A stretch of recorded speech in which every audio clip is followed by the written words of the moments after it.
How we doing? Y'all reach. Wish I was this tall. Coach, was there any thought to getting UGA coaches for good after I didn't see him wearing an Alabama one. What are you talking about? he had one on at different days. No, I didn't notice that. I'm good with whatever Bill wants to wear. I think he's pretty comfortable with his own shoes. Coach, how do you feel the pro day went operationally for your players that are trying to make it to the NFL? Hard to tell. I wasn't super involved with it.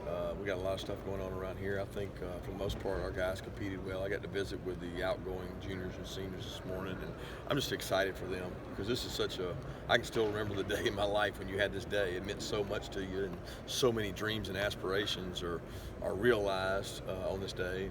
And we still say your tape is going to speak volumes to who you are, and a lot of our kids got some good tape, but they want to do well on this day. They train hard for this day. There's a lot of pressure on them for this day. It's important to them, so we want to give them the best opportunity to be successful. And Coach Dan Quinn said he'd talk to you more about his players, and they had 11 people over here today. What does that mean, being that close to scouting players so intensely? We appreciate all the teams that come, but especially the Falcons. They send everybody over here. Saw a lot of old friends on his staff, guys I've worked with before, and got a lot of respect for the Falcons and the organization. How much does a day like this benefit your program in recruiting when you see that steady pipeline of guys going into the NFL? I think it helps a whole lot more on draft day. So I think we'll find out more on draft day where they go, but certainly it helps our program when you have the likes of all these organizations who step foot on your campus, and the NFL Network covers the event. I think that speaks volumes to who you're becoming, and we want to have guys coming out here with that opportunity. That's what these kids dream of. We want them also to get their education, and that's important to us as well.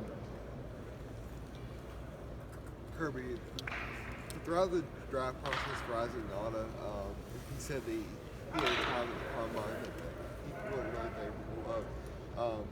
How did you guys, as a coaching staff, reach out to him to pick him up and help him out after the combine? I just sent him a text message that he's got a lot of good tape out there, not to get overwhelmed with one moment.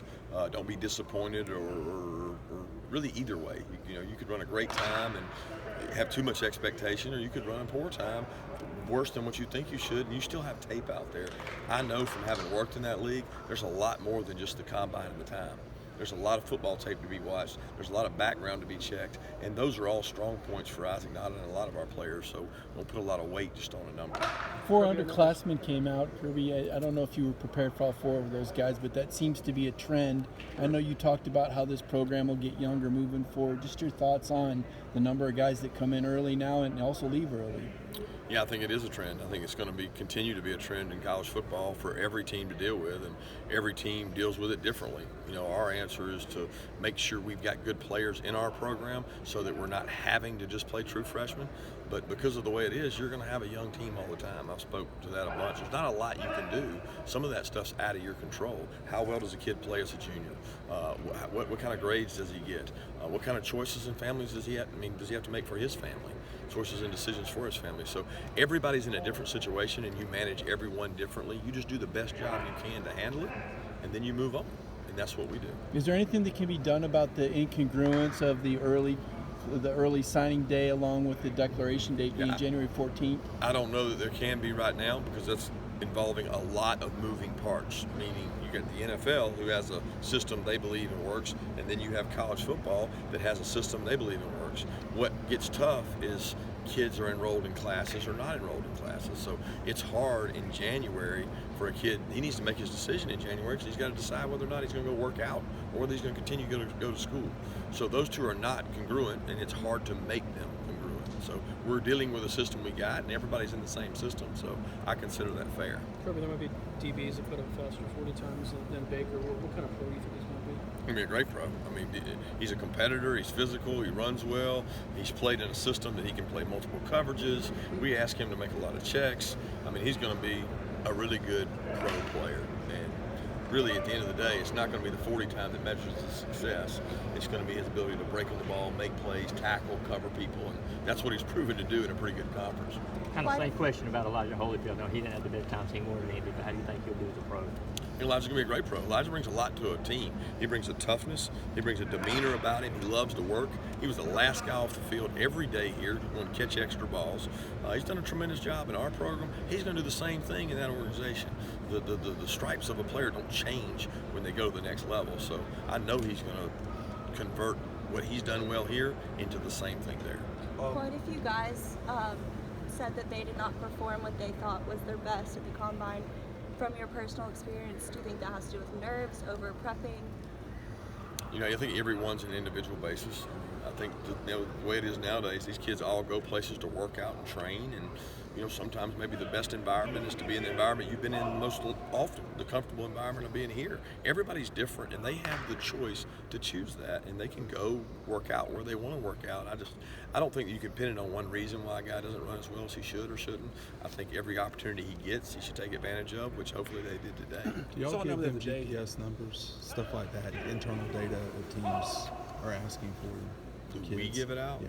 No, I mean, we talk to coaches and we give them information, but we don't disseminate information. Right, but when they ask for it, No, we don't disclose it. We talk to them verbally about it. We're not handing out information on our players from those numbers per se, because our numbers may not match up with their numbers. It could be two different systems, conditions, whether it's wet, not wet, inside or different. Our numbers are different indoor than outdoors, so there's some inconsistencies with those numbers. Coach, can you speak on the versatility that Miko Hartman, both with special teams and offense, kind of how that can translate? Yeah, in today's day and age of NFL, you see Miko Hartmans all over the world. There's guys that are speed sweep guys, vertical slot guys, punt returner, kick returner. He's been a gunner in covered kicks. I mean, he's kind of been elite from a special team standpoint, and I still think he's got great upside at the wide receiver position. So he's a guy that's going to flourish when he gets to that level, and I'm looking forward to seeing him do it, because he's grown as a player for us, but he hasn't even reached his full potential. It's been since 2008 that a receiver was taken in the top 50 without having a 600-yard reception season. What does it say about your offense that Riley really could do that this year without really having a ton of stats for your program? It just says that stats are overrated. I mean, we're about wins and losses, and I think Riley would be the first to tell you that whatever it takes to win the game, he's going to do. And we had an explosive offense that wasn't centered around one person. I mean, we had really good backs, good tight ends, and good wideouts. And at the end of the day, if you've got a good balanced attack where the ball can be spread out, that's much tougher to defend. And I think that's how we work. When you were a senior, do you remember the first team or scout you ever talked to? No, they didn't talk. Not many scouts talked to me, so I don't remember talking to many of them. I remember getting a call to be a free agent from Bill Polian, and I still thank him to this day for giving me that opportunity, because I met coaches that I see out here today that are still coaching. So that's pretty cool, but I don't remember the first one. Concerning conversations about Miko, I mean, how quickly does it come up, the fact that he's only in his second year, only played the position for 2 years? Well, I usually bring it up pretty quick. I mean, to me, it's an important thing to understand that here's a guy that only caught snaps out of high school. He only caught interceptions as a freshman, and then he spends 2 years catching the ball. And he's done a really good job of doing that, especially in his pro days and his workouts. And that's kind of the only thing people could try to knock Miko on. He's fast, he's elusive, he's a great returner. Well, what about his hands? Well, all he's done is catch every ball thrown to him for the last 2 months, and I'm excited to see what he does. Two more questions. How have you seen Terry Godwin progress just from when you recruited him back in high school where he is now? Terry's gotten bigger, more physical, more confidence, and he came in as a really good receiver. I think the biggest thing he had to do was start to change his body, and you look at him now, he's got broader shoulders, ran really well at the combine, unbelievable hands. I mean, he catches everything thrown to him. So I think he's a really special player that somebody's going to get a great player in return for Terry. When we talk to NFL coaches like Bill Belichick today, he's expressed like, hey, we like what we see from good players.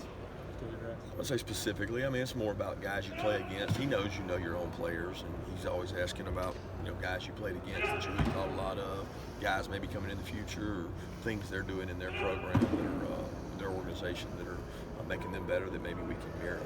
Thank you. Thanks, guys. Nice coach.